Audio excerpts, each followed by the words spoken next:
coming up on the Lead Ministry Podcast. All these people I'm leading with just love their roles a lot more because they're learning it too. So it's equipping me to equip them so that we all can just delight in the work of the Lord together. Now your host, Josh Denhart. Hey everybody, welcome back to another episode of the Lead Ministry Podcast. Grateful that you're here. My name is Josh Denhart. Today's a special day. We are in the middle of this podcast series about ministry coaching and how people can have such a great benefit to their life, to their world, to their soul, to their relationships, and to their church through having an outside voice speak into them through ministry coaching. And so that's what this series is about. We have two kind of pieces to this. The first piece is we're interviewing ministry certified coaches who are out there doing ministry to others through coaching.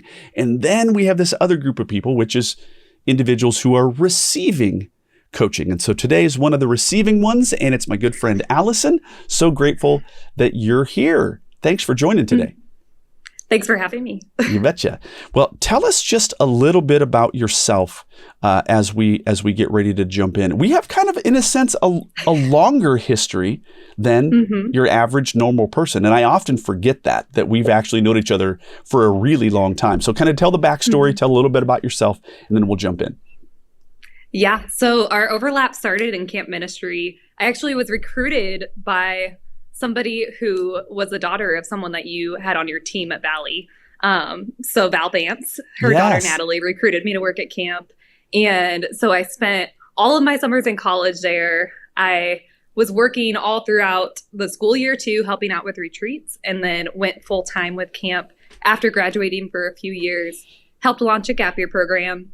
And so Josh would come and put on the science show or have like these sink or float, really cool videos for the kids.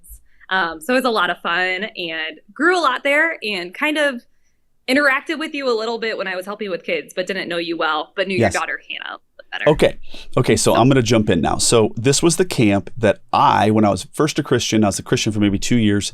And then I went to work there as a summer camp counselor. We weren't even dating or anything, but my wife worked there as well. So both Sarah and I worked at Hidden Acres at the camp, had a dream that I wanted to marry a camp girl, which happened. Right. And one of the reasons why I wanted to marry a camp girl, Allison, is because I wanted to have like that shared experience where I could go, because camp was such a beautiful thing in that the camp ministry piece. And I wanted to be able to go, oh, flagpole, or, oh, my word, monkey ball or something like this, that is things that are unique to Camp Hidden Acres. Okay. I wanted that. Then the other thing that I wanted is for my kids to work there. And then that was achieved through my daughter, Hannah. So Hannah, but back in the day, like you said, I was doing the Amazing Chemistry show for Labor Day and Memorial Day Family Camp. And you were one of the faithful leaders who was in the room with me and you and Andy Johnson and just maybe one other adult and like 150 kids. Right? It was wild, but it was so fun. It was fun. It was fun. And then, of course, we bonded around the idea that like, the adult speaker went royally long. And now we have a dog and pony show. Now we just got to dance. And oh my. Well, that's been fun. Well, let's jump right in. We're talking about the power of ministry coaching. And when I thought about this podcast series, without question, I was like, Allison for sure needs to be a part of this one.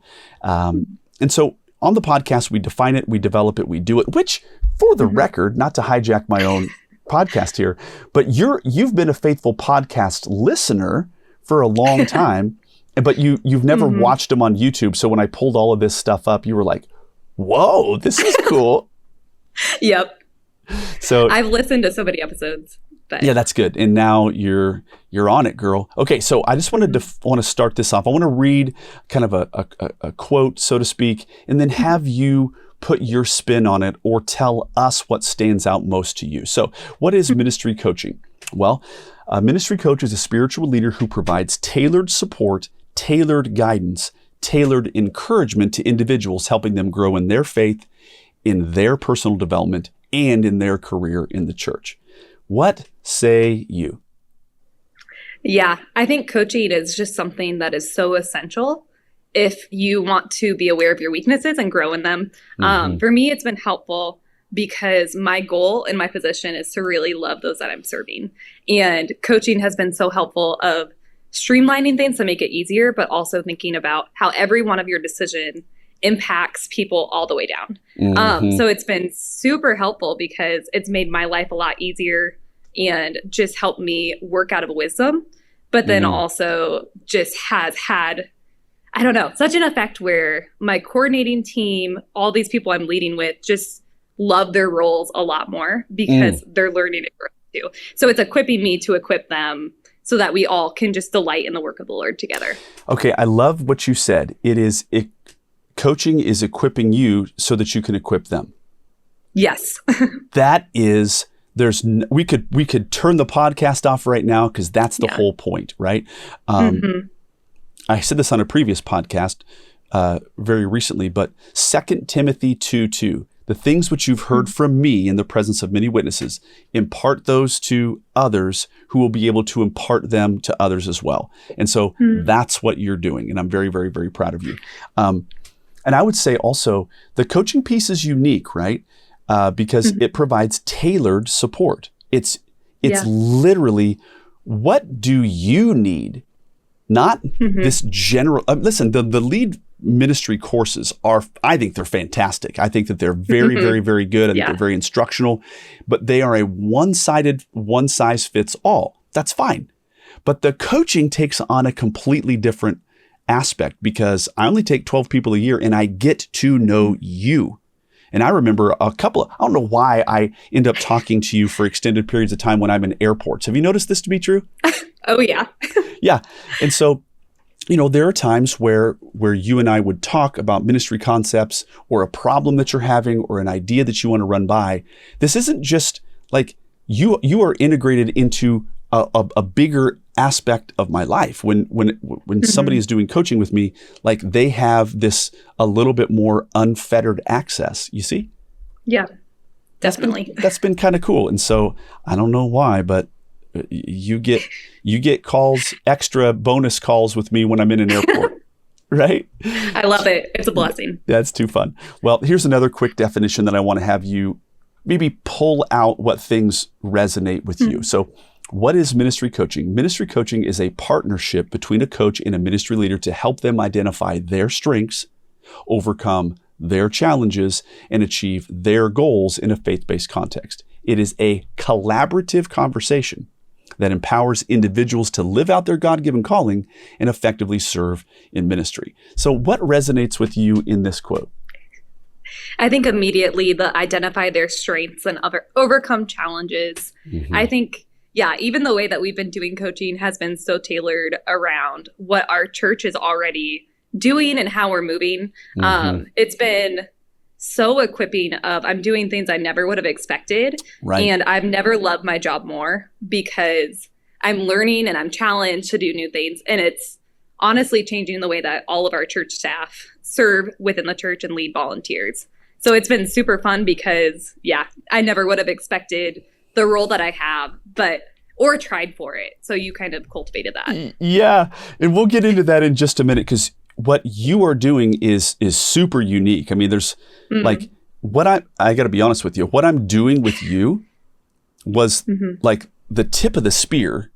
We'll get into this in a minute for the podcast, but the way that I'm orchestrating your growth has been the tip of the spear. And now 2 other people that I'm doing coaching with, they're ready for this. And so I'm doing, but I started it with you. We'll get to that probably pretty quick. So let's go on to this next piece, this other bucket here about developing it a little bit deeper. How could coaching support someone? So I want to ask, what was your first interaction with lead ministry? I have some recollections, but I want to have you tell the story. Yeah. So I think it had to do with just being your Facebook friend. I was seeing all this stuff. Well, actually, no, let's go back further. There was a camp conference that you were at Wildwood Hills Ranch, I believe. Yes. And you were teaching like how to propose your idea to a leader in a way that they will actually approve of it. And you're taking up the work, which Yes. has affected things since then. So yeah, that leading up course, I started going through it. I was like, this is familiar. Yes, because I did a training for the CCCA, like the national whatever group of camp ministry people. Okay, keep going. I remember that. Yeah. So I actually was overwhelmed at the time because I was like, I'm not that kind of leader. I love following.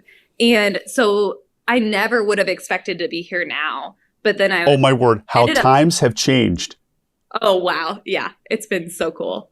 Only God could have written this. But yeah, I started listening to a podcast episode that stood out to me that you shared. And then I was like, oh, this is so good. And honestly, going into my position, I'm the full-time children's ministry director now, but I started part-time leading the children's ministry, part-time helping lead the women's side of the campus ministry. And it was a lot. So I was underwater. We were changing things. There was all this miscommunication. So I was like running around day and night just trying to get caught up on you were in a everything. bad spot. If I can speak to that, you were in a bad spot. And I remember that you emailed me a really long question. Yeah. And I was like, okay, this is probably a coaching level thing, but I feel empathy for her. So I remember we actually got on several calls before you started the coaching program, like officially. Yeah. And it was so helpful because Josh has walked through it with so many people.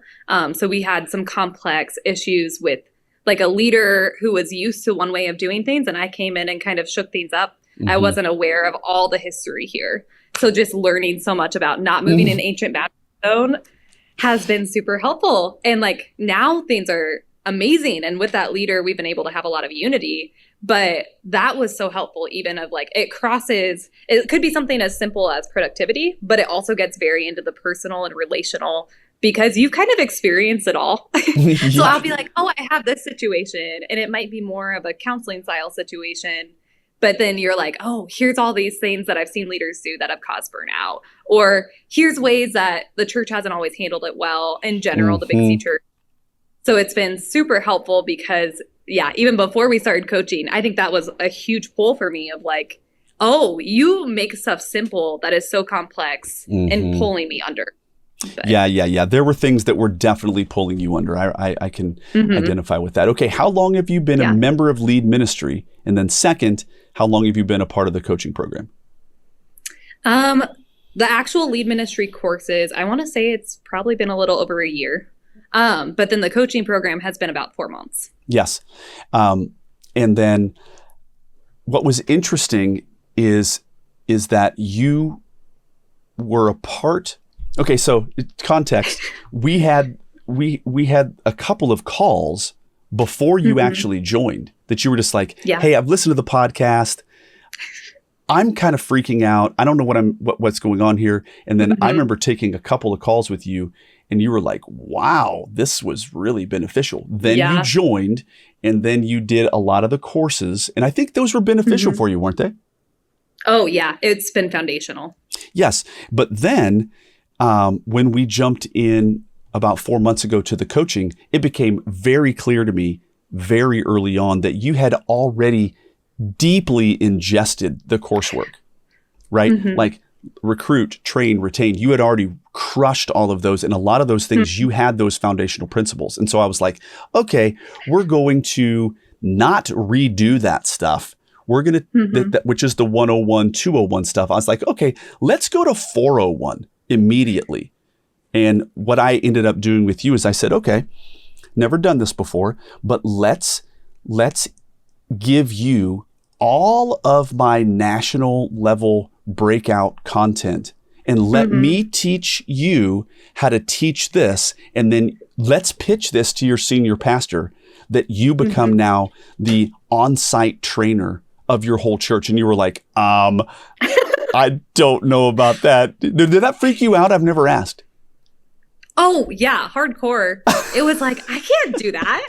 Nobody's going to want to come. Nobody's going to want to listen to me. But that was not the case at all. Not the case at all. And so, and I remember even you were like, I don't even know how I'm supposed to pitch this to my senior pastor. I was like, oh, girl, just like this. I made you a PowerPoint, remember? Yep. And then you made this presentation to your senior leader and he was like, okay, let's try that. And then the first one was it was a grand slam.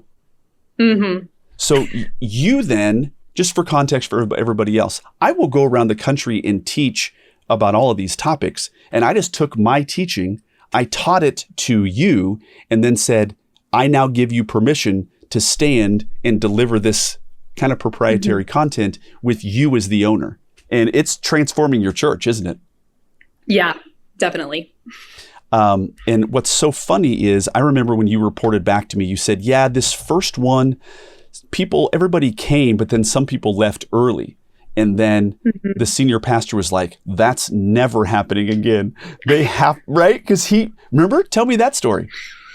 Yeah. So they had a webinar that they were going to, the team of pastors. And so everybody was there. We had a lot of our staff members there, my classroom coordinators who have been already experiencing lead ministry for a while.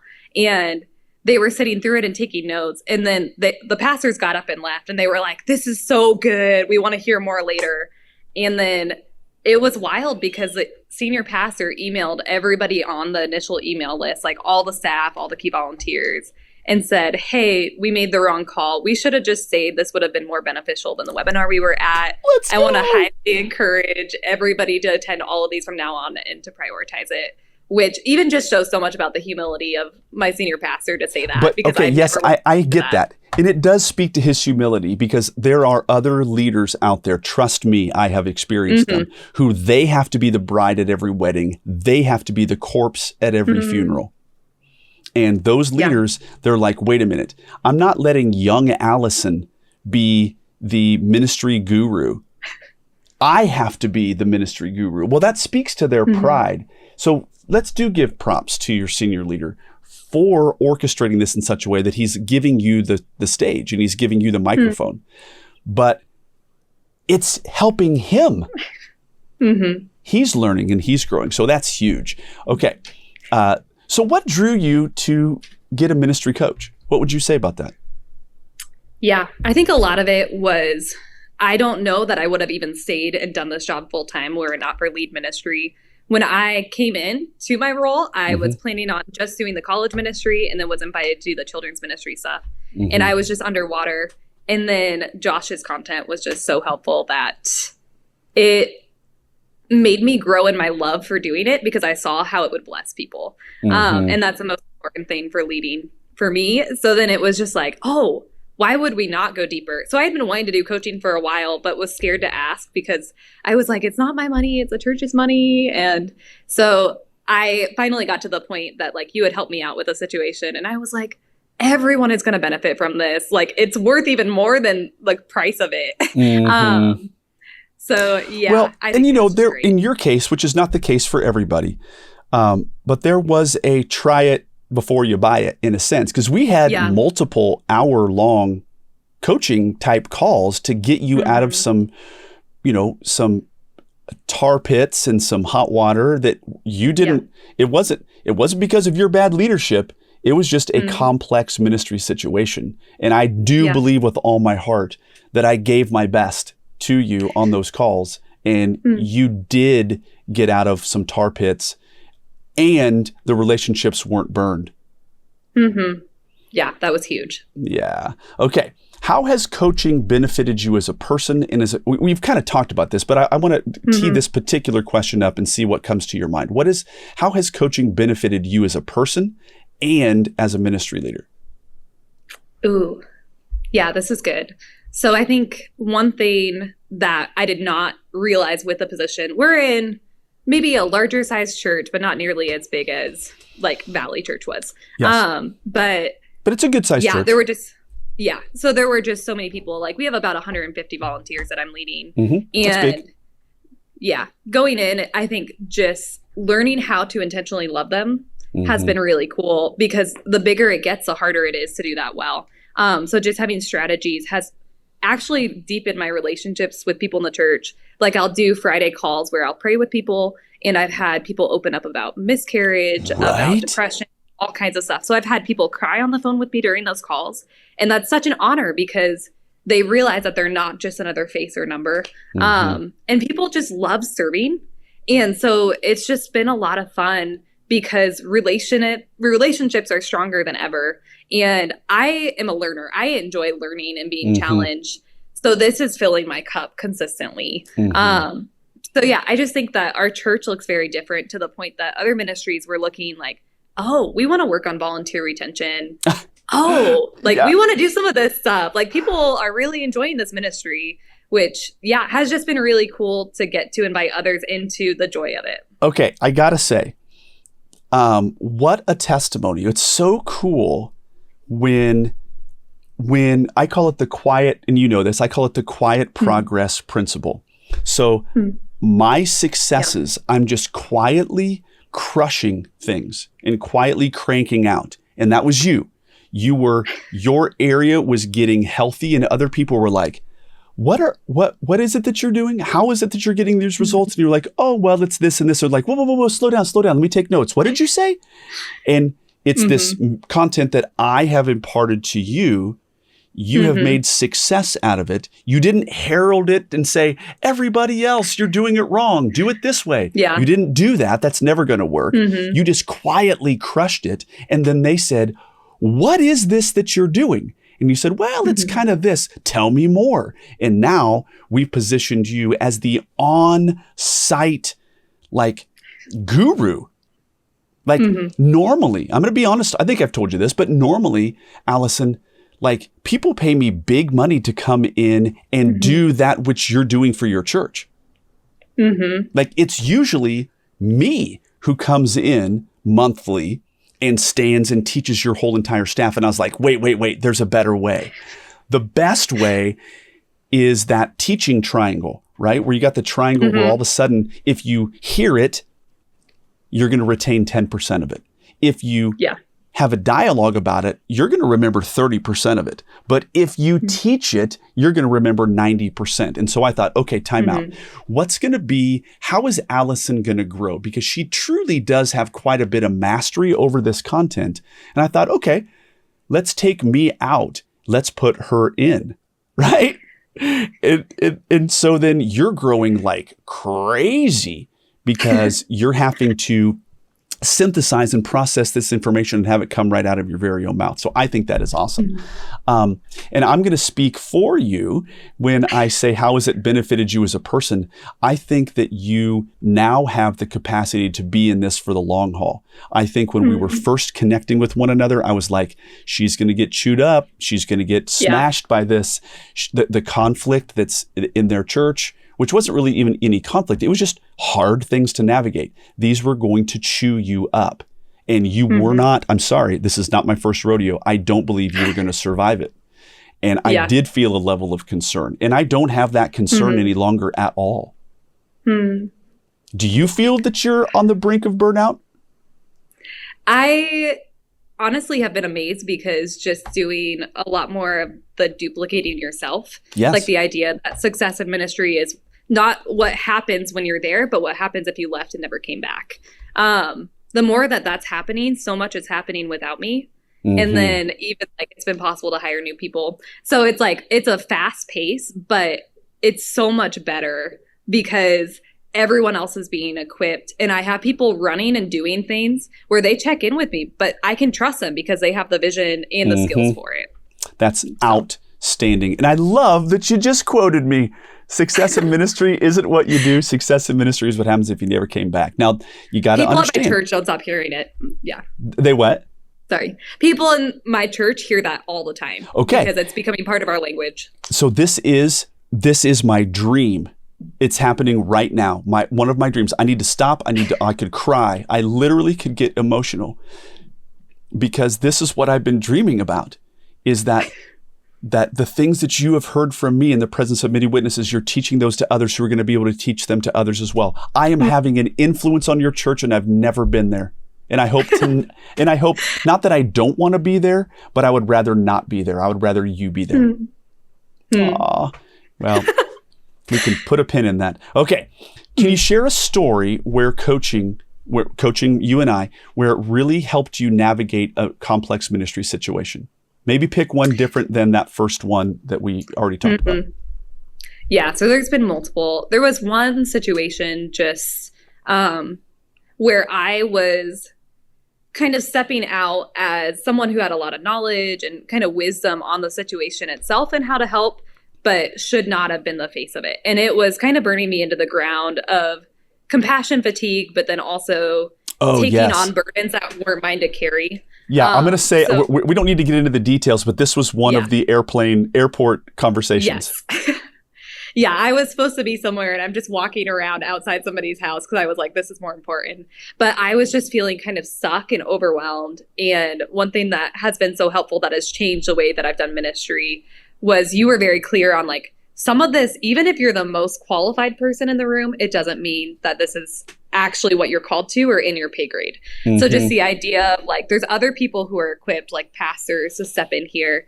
That has allowed me to set more boundaries of, hey, like, even though I might know more about this, I really need you to take care of this hard conversation because this is a pastoral level conversation. It's not where I'm at. And that has helped me so much be able to step back and actually be able to do my job well without just feeling like I'm carrying some of the heaviest burdens of the church constantly. Yes, it's so good. And so for me it was helpful for me to give you permission. And I remember boldly saying, time out. This is not yours to own. You need to send this one upward.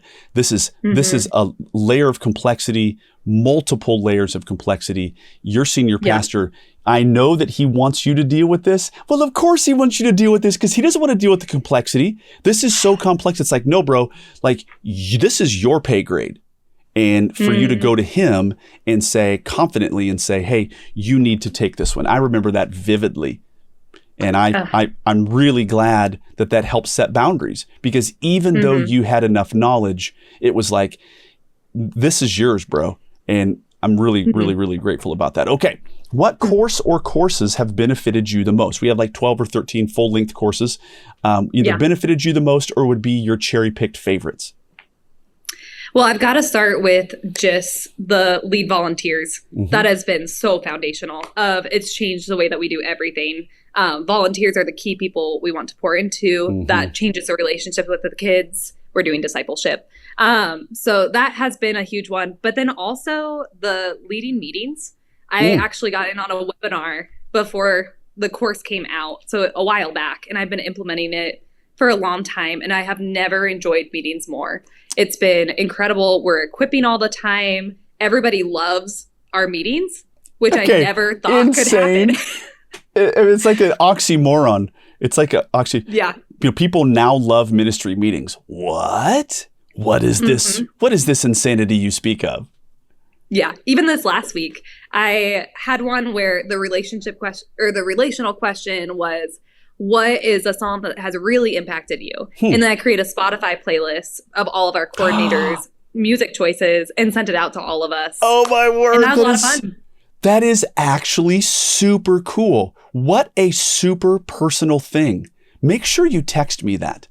That's so cool. That's higher level, girl. Good for you. Okay.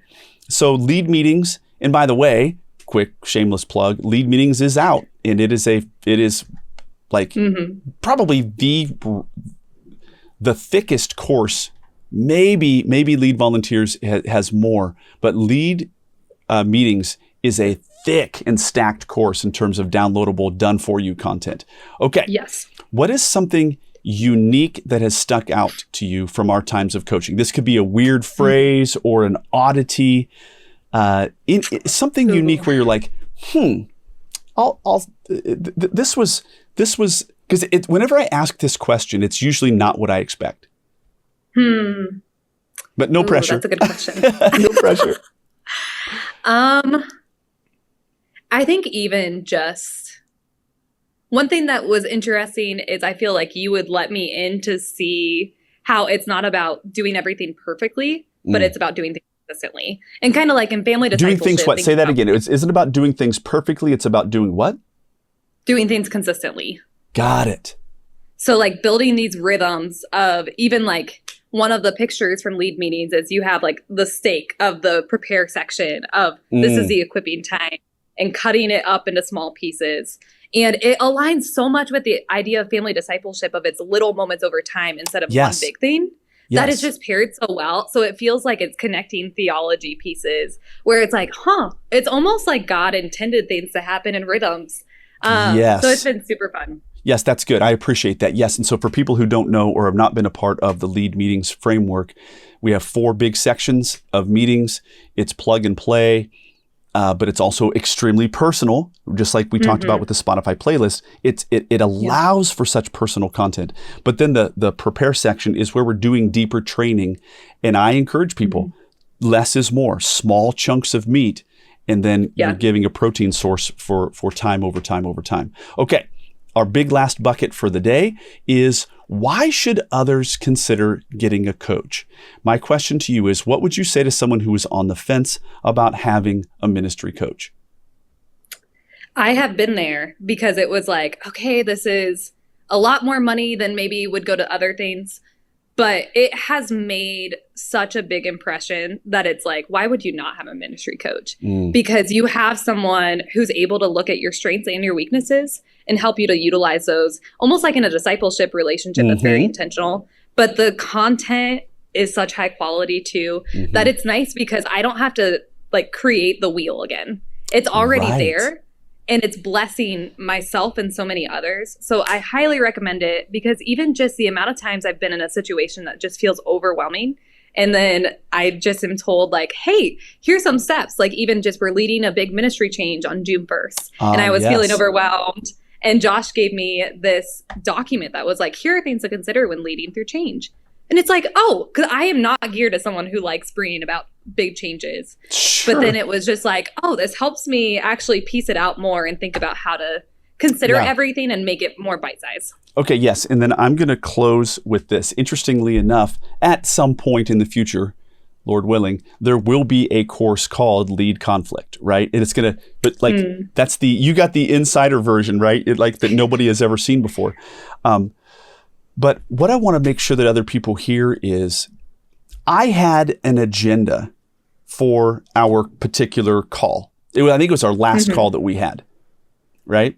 But you had something that was pressing, which was, I'm going to bring about this change, and what am I missing? What do I do here? So we scrapped it all, and that became the content for that call. So it is utterly tailored to you and tailored to what you need. And so that's a huge, huge, huge benefit and a huge blessing. Well, thank you, Allison, so much for joining us today.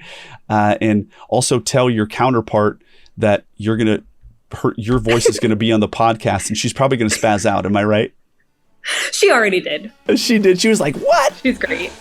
Well, that's good. Well, it was fun to talk with you today. Well, gang, here's the deal. Thank you guys again so much for listening. This has been just yet one more episode of the Lead Ministry Podcast, and we'll catch you guys on the next one. And that's a wrap for today's episode of Lead Ministry Podcast. Don't forget to subscribe and leave us a review. Make sure to follow us on Facebook and Instagram, and visit leadvolunteers.com for more episodes and resources. Thanks for listening.